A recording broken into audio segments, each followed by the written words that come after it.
The quiet, kind Melissa had worked at the company for almost 4 years before the floor started shifting beneath her.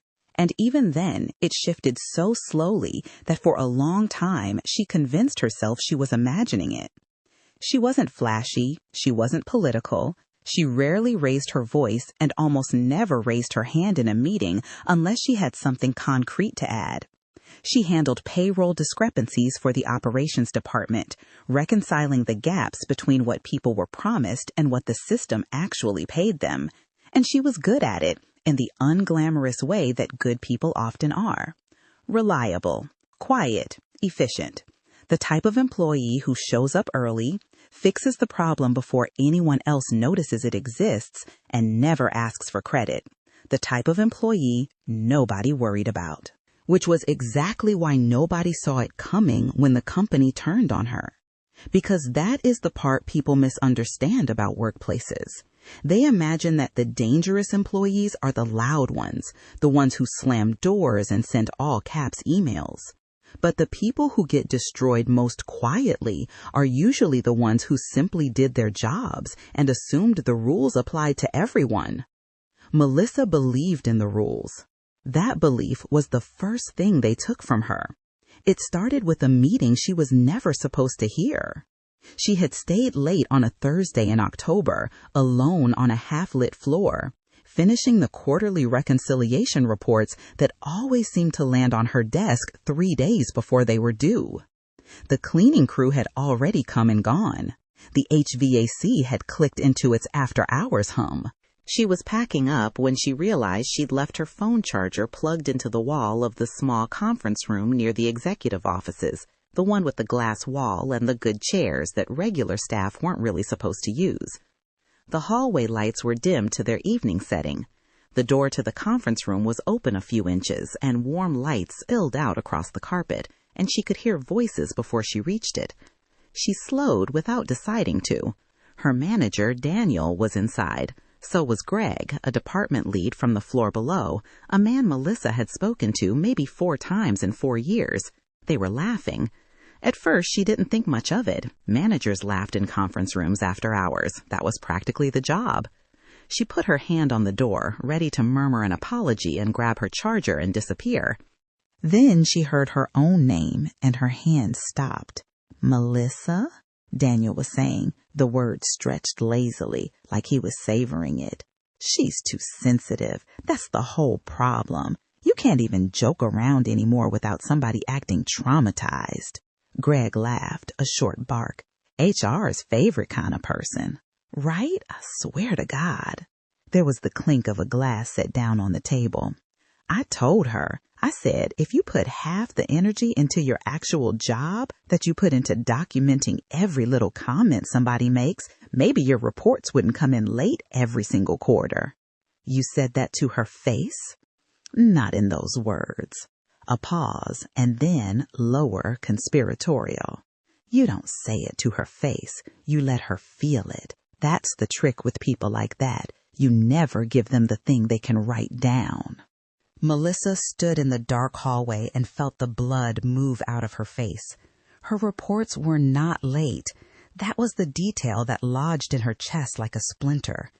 They had been late exactly once, 11 months ago, when the accounting software pushed a forced update on a Friday and corrupted 3 days of entries across the entire department.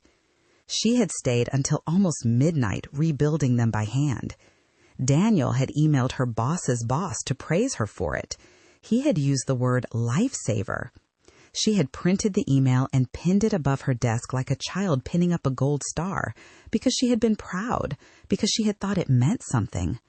And here he was in a glass room after dark, rewriting it into evidence against her. A week earlier, there had been the lunch. The team had gone to the Italian place near the office for a birthday, and Daniel had spent most of it holding court. At some point, he'd made a comment about another employee, Rebecca, in accounts, who wasn't there, about how she'd let herself go since the holidays. And the table had done that thing tables do, the uncomfortable half laugh that isn't agreement but isn't resistance either. Then he turned to Melissa and said something about how she looked scary when she gets emotional, And the table had laughed again, and Melissa had laughed too, because what else do you do? And then hated herself for laughing the entire drive home.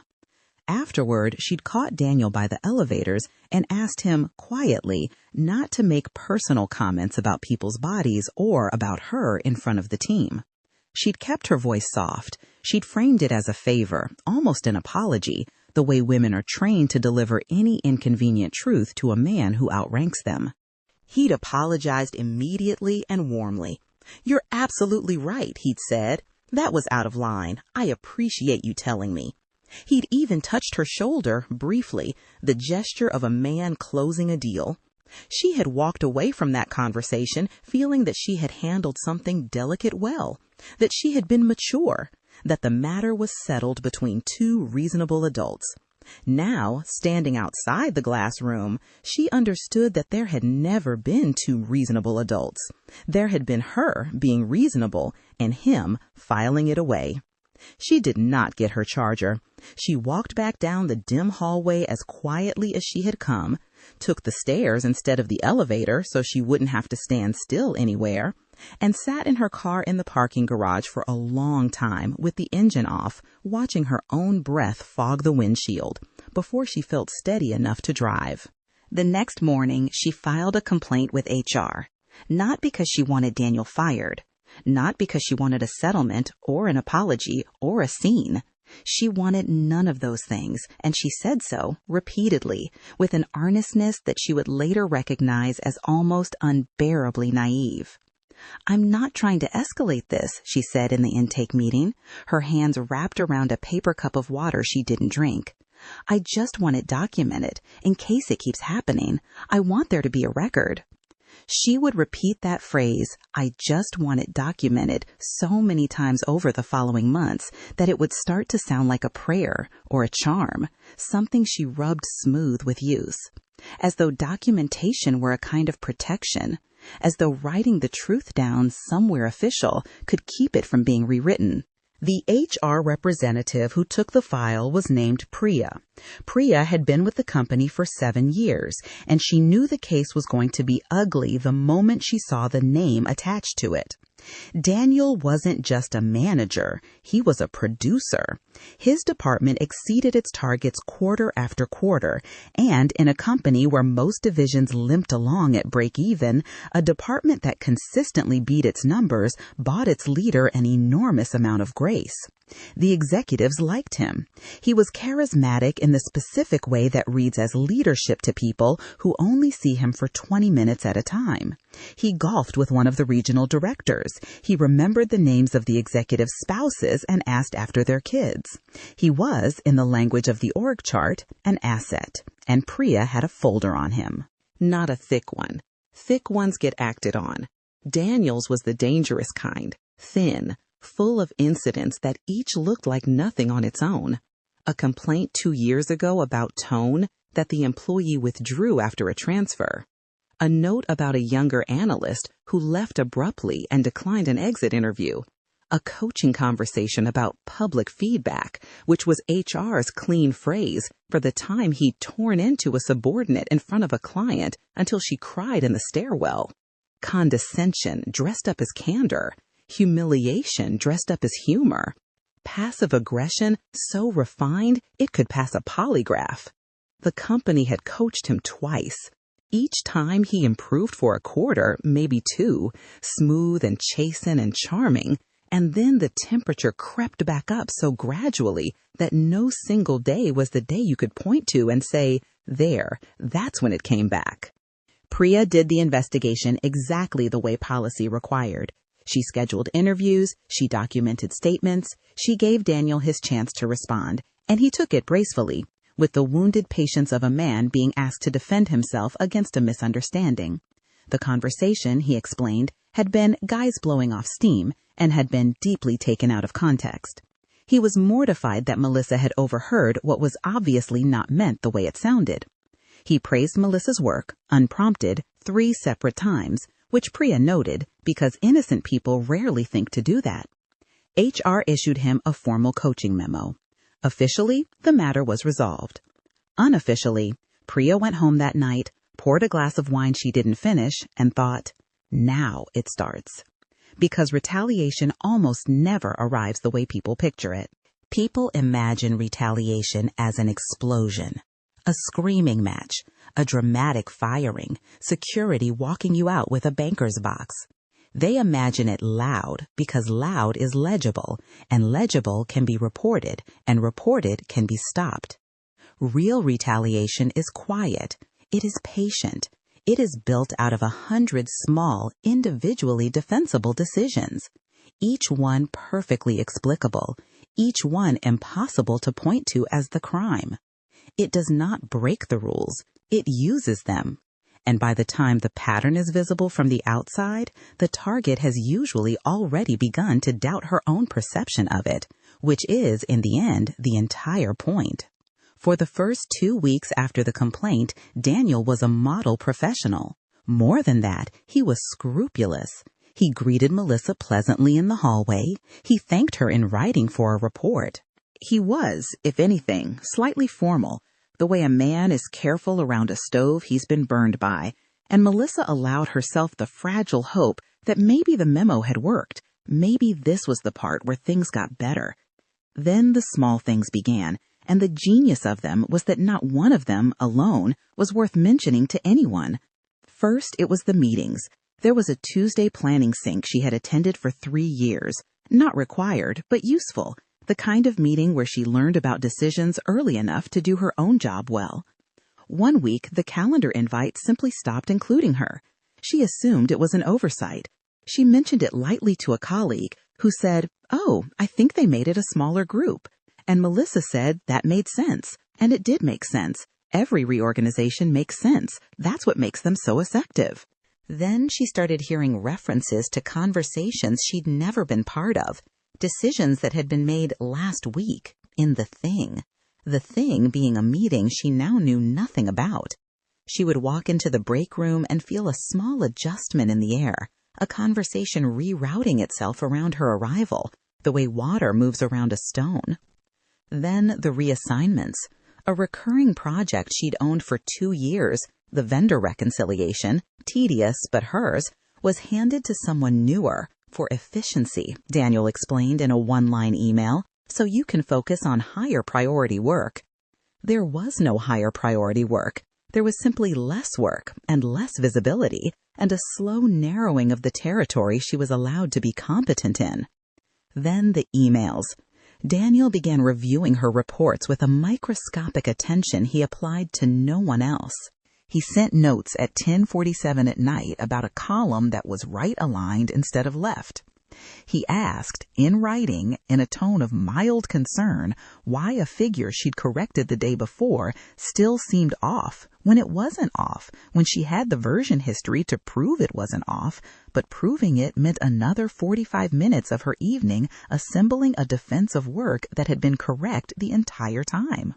He was teaching her, without ever saying so, that everything she did was now provisional, that nothing was finished, that she would be checked.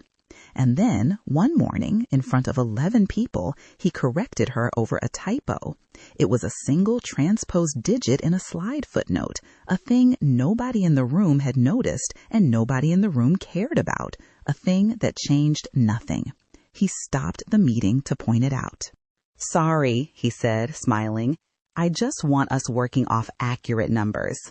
Then he let the silence sit for a beat too long before he moved on, so that everyone in the room understood, without being told, that Melissa was a person whose accuracy now required public supervision. The room went quiet in the particular way rooms do when everyone has simultaneously decided not to look at someone. Melissa felt the shift in her own body before she understood it in her mind. A tightening under the sternum. The specific heat of being watched while pretending not to be watched. After that, the social temperature dropped degree by degree. Her coworkers didn't turn cruel. That would have been easier. Cruelty is at least an event. They turned careful, cautious. They were friendly in the hallway and unavailable for lunch.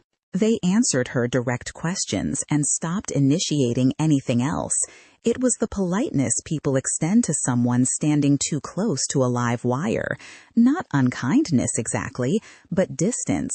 The instinctive self-preservation of people who have seen what management does to a person and have rent to pay. She wasn't paranoid. She would tell herself she was being paranoid, and then something would confirm she wasn't. A colleague named Tom, decent and a little cowardly, caught her by the printer one afternoon and said, almost apologetically, "You didn't hear this from me, but Daniel kind of said to be careful what you put in writing around certain people. He didn't say your name, but, She knew. Another woman, Karen, said it more directly and less kindly, in the bathroom, washing her hands without looking up. Honestly, "You've gotten kind of hard to work with since the whole HR thing. People are walking on eggshells." That one went in the deepest because it inverted everything. She had reported being mistreated, and the mistreatment had been converted, through some quiet alchemy, into her difficulty. She had become the problem. The complaint had not documented Daniel's behavior. It had documented hers. She was no longer the woman who'd been mocked. She was the woman who couldn't take a joke, who'd run to HR, who'd made everything weird. And the most insidious part, the part she could not say out loud to anyone without sounding exactly as unstable as Daniel had described her, was that she had begun to wonder if Karen was right, if she really had become difficult, if the tension everyone felt around her was something she was generating rather than something being generated against her. The retaliation had gotten inside. It was no longer just being done to her. It had recruited her to do it to herself. Within 2 months, her annual review changed. For 3 years running, it had said exceeds expectations. This year, in a section that had not existed on any previous review, it said needs improvement, team collaboration, and communication dynamics. She read it twice, sitting across the small table from Daniel in the review room, and then she read a third time because the words refused to mean anything. "What does that even mean?" she asked. Her voice came out smaller than she wanted it to. Daniel folded his hands on the table, calm as a lake. "There have been some concerns about communication dynamics on the team," he said, "particularly since the HR issue." The HR issue. Not your complaint, not the investigation into me. The HR issue, a weather event, a thing that had simply happened with no author, like a power outage. And in his framing, she was not the person who had reported misconduct. She was the disruption that the misconduct's reporting had caused. She had filed a complaint about being treated as a problem, and the complaint had been entered into the record as proof that she was one. She signed the review because she didn't know what else to do, and her signature looked like someone else's, and she emailed Priya from her car before she'd even left the garage. Priya read the email twice and felt the specific dread of someone watching a slow accident she has been forbidden to prevent. She wrote back asking for documentation, dates, specific examples. Witnesses, changes in assignments, the architecture of proof. Melissa, who had been documenting since the beginning because that was the only thing she'd ever wanted, a record, sent it all within the hour. Screenshots of the meeting she'd been dropped from, the reassignment emails, 3 years of glowing reviews against the 4th, the late-night nitpicking, the version histories proving her numbers had been right. And it was airtight, and it proved nothing, and those 2 facts were not in tension. That was the trap. Each individual act was defensible. Reorganizing a meeting is a manager's prerogative. Reassigning a project is a manager's prerogative. Reviewing work closely is diligence. A lower review score is a judgment call. There was no single document in the file that a lawyer couldn't explain away in 1 sentence. The harm did not live in any single act. It lived in the pattern, in the accumulation, in the velocity. And patterns are exactly the thing that organizations are structurally incapable of seeing in real time, because organizations process discrete events, and a pattern is not an event. It is a shape you can only perceive from a distance, after enough events have fallen into it, after the damage is already done. Priya escalated to the HR director, a careful man named Mark, who measured every sentence for how it would read in a deposition. He sighed about a third of the way through the file. "Can we prove retaliation?" "I think there's a clear pattern," Priya said. "That's not what I asked." And there it was, the thing employees never get to see, the conversation that happens in the rooms they are not invited to. Because HR, whatever the posters in the break room say, is not in the business of justice. It is in the business of risk. Priya had known that for 7 years, and she had made a kind of private peace with it, the way you make peace with weather. But every so often, a case came along that rubbed the peace raw, and this was one. The calculus was brutal in its simplicity. If they moved against Daniel without ironclad evidence, he had his own protected complaint to file. He would claim HR had targeted him in retaliation for defending himself. And a charismatic top producer with friends in the regional office would be believed. And the company would have manufactured the very lawsuit it was trying to avoid. But if they did nothing, and Melissa's situation deteriorated until she broke or quit or lawyered up, the company was exposed to a hostile work environment claim with a 4-year record of exemplary reviews suddenly cratering right after a protected complaint, which is, to an employment attorney, not a gray area. It is a billboard. So the company did what companies do when both directions are dangerous. It stalled. More coaching, more monitoring, more documentation. Process as anesthesia. And while the process unfolded with its glacial, deniable patience, Melissa kept going to work every day and being slowly erased. She stopped sleeping right. She would wake at 3 a.m. with her jaw aching from clenching it and lie in the dark composing emails she would never send, rehearsing defenses to accusations no one had formally made. She developed a habit of rereading her own sent messages 4 and 5 times after firing them off, hunting for the sentence that could be screenshotted and turned against her because she had learned that anything could be. She lost weight she hadn't meant to lose. She started declining invitations from friends because she didn't have the surface left to perform okayness, and performing okayness was the only mode she had at work, and she was all out of it by 6 p.m. One Wednesday, she sat in her car in the garage after everyone else had gone, both hands on the wheel, and cried in the ugly, heaving, undignified way she hadn't since she was a teenager. Not because she hated the job. That was the thing nobody understood, the thing she could barely explain to herself. Because she had loved it. Because she had been good at it. Because people do not weep over places they were indifferent to. They weep over places they gave themselves to, that gave something back, and then quietly began to dismantle them. The grief was proportional to the love. She had loved this, and they were teaching her, one defensible decision at a time, that the love had been a mistake. The breaking point came at the quarterly operations meeting. It was the big one. Senior leadership in the room, department heads, 2 of the regional people on video from another office. HR present, which meant Priya, seated against the wall with her laptop, there to take notes and watch the room, which was most of her job in meetings like these, watching the room. Melissa had spent 3 weeks on the reconciliation metrics she was presenting. They were clean. She had checked them the way a person checks a parachute.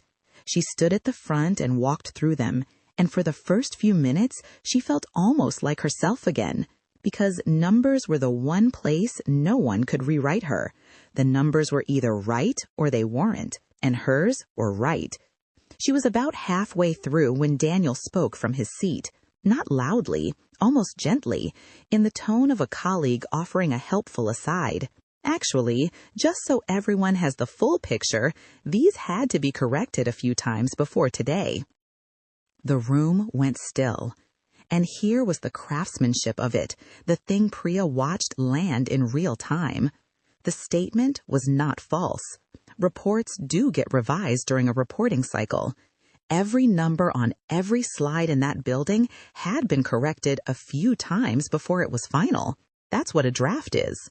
Daniel knew that. Every person in leadership knew that. But stripped of context and dropped into the air at that precise moment, in front of those precise people, the words did exactly what he'd engineered them to do. They made her sound careless, sloppy, a person whose work required correction. He had taken the most ordinary fact about how work works and weaponized it into a doubt that would now travel home in 11 people's heads. Melissa felt her chest seize. She looked instinctively, helplessly toward Priya against the wall. And Priya saw all of it. Not just the comment. The comment was nothing. The comment was deniable. The comment was a colleague being thorough. She saw the timing, the audience, the half-second pause he'd left for the implication to set before he softened it.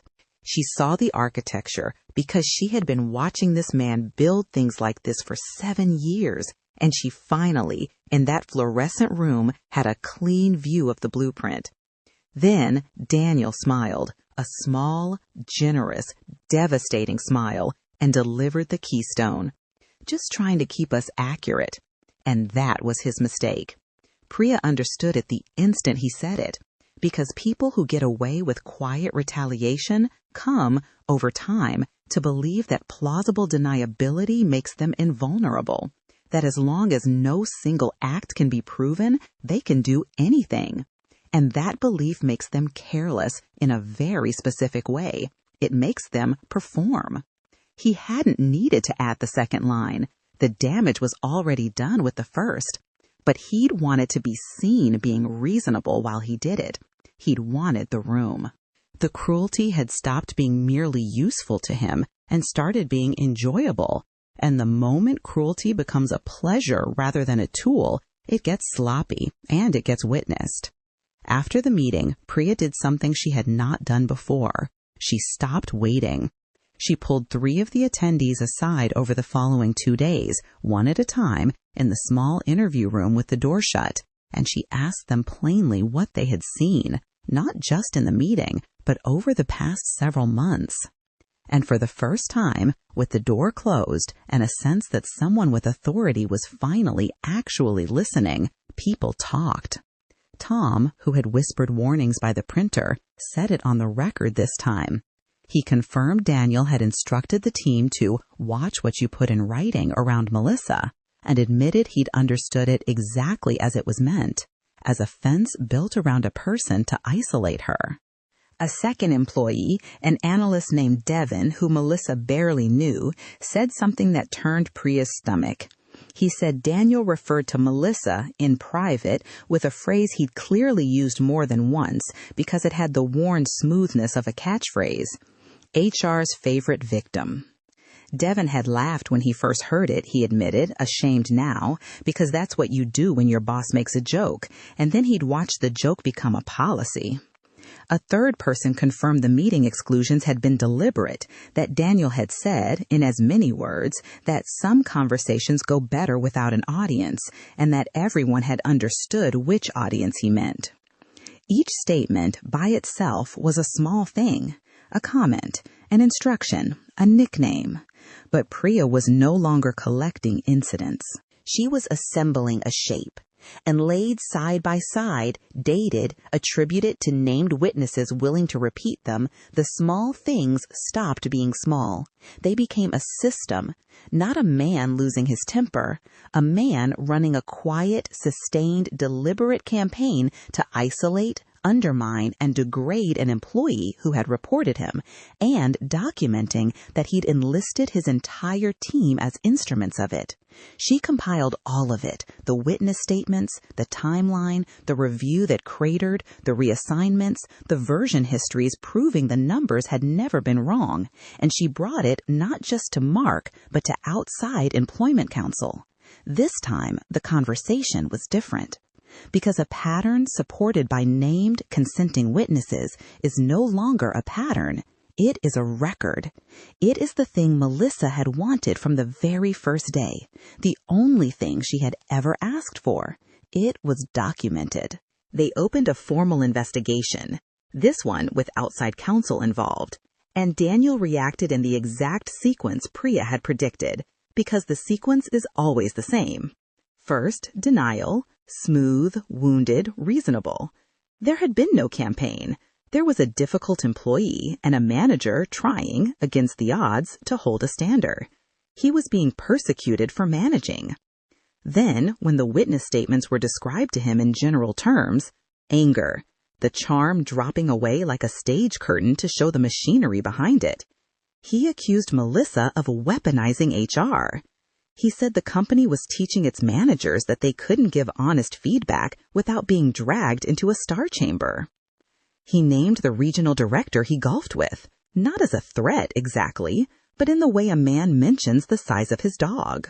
And then, finally, victimhood, the last refuge, the move that so often works. He was the real target here. He was being scapegoated. His career, his reputation, the years he'd given this company, all of it about to be sacrificed on the altar of one oversensitive employee's feelings. He performed the wound with real conviction, because by then he may have actually believed it. The most effective predators usually do. But the evidence had grown past the point where charm could carry it. And something else happened, the thing that happens when a structure that has held people in fear finally shows a crack. More of them came forward.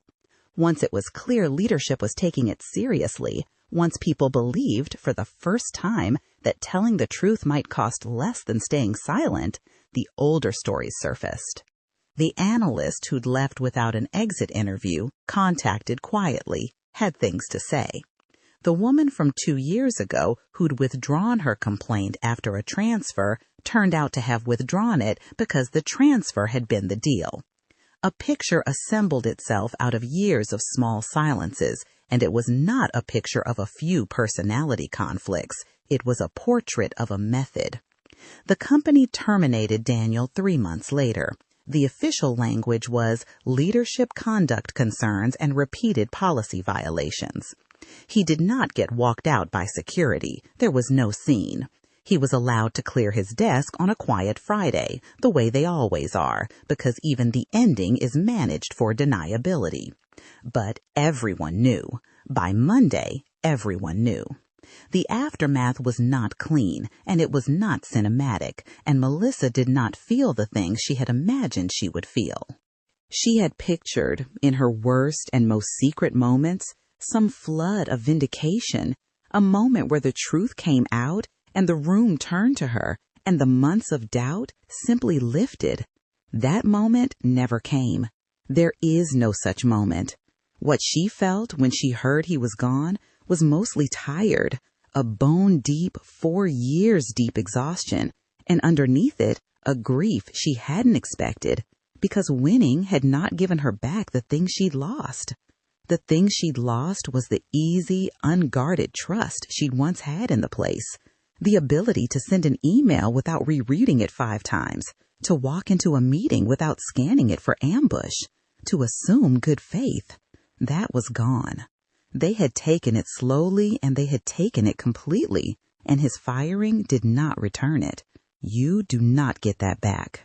That is the real injury of quiet retaliation, the one that outlasts the perpetrator, not the lost project or the bad review, but the permanent installation of a watchman in your own head who never fully stands down again. Some coworkers avoided the subject entirely, embarrassed perhaps by their own caution during the months when caution had been cheap and she had been alone. Others swung the other way and became suddenly performatively warm, eager to have always been on her side, rewriting their own memories now that the cost of having a side had dropped to 0. Priya recognized that too. She had seen it after every investigation that ended this way. People do not like to remember that they watched. A month after Daniel was gone, Melissa stopped by Priya's office at the end of a Friday, coat already on. "I almost quit," she said, like 4 times. "I had the email written." "I know," Priya said. "I'm glad you didn't." She wasn't sure that was true, wasn't sure staying had been the healthier choice, or only the one that served the company's record. She didn't say that part. Melissa stood in the doorway a moment, working up to the question she'd clearly carried in with her, the one she'd probably wanted to ask since the very first intake meeting with the paper cup of water. Did anyone believe me at the beginning? Priya could have given her the comfortable answer. She had a dozen of them on file, smooth as river stones. Instead, she took a breath and told the truth, because she thought Melissa had earned at least that. I think people believed pieces of it, she said slowly, individually. A comment here, a thing there. What people couldn't see, what companies are almost designed not to see, was the whole of it at once. Because it happened slowly, and slow is the one thing we're bad at catching. We're built to react to events. He never gave us an event. He gave us 100 small things and let them add up somewhere we weren't looking. Melissa nodded, slowly, and something in her face loosened. Not relief exactly, but the smaller, truer comfort of being told something accurate instead of something kind. The honesty landed where no reassurance had been able to reach. She turned to go, then paused at the door. You know what's funny, she said, not smiling. I used to think retaliation meant getting fired, walked out, the box, the security guard, all that. I thought that's what I had to watch out for. Priya shook her head. No, she said quietly. The firing's the part you can see. Most of it happens long before that, in all the rooms you're not in, and all the meetings you stopped getting invited to. By the time anyone gets fired, the real thing is already finished. The firing's just the part that finally leaves a mark someone else can read. Melissa thought about that for a moment. Then she said goodnight and walked out into the dim hallway, past the glass conference room where the whole thing had started. Its lights off now, its good chairs empty, and she did not slow down as she passed it. That at least was something, a small thing, but she had learned that year exactly how much small things could add up to. Thanks for listening. If you enjoyed this story, please follow the page. We're a new channel trying to reach more listeners like you, and your support truly helps us grow and continue sharing stories that matter. Don't forget to like and leave a comment. And if you have a story of your own you'd like to share, send it in. Our email is in the pinned comment and description below.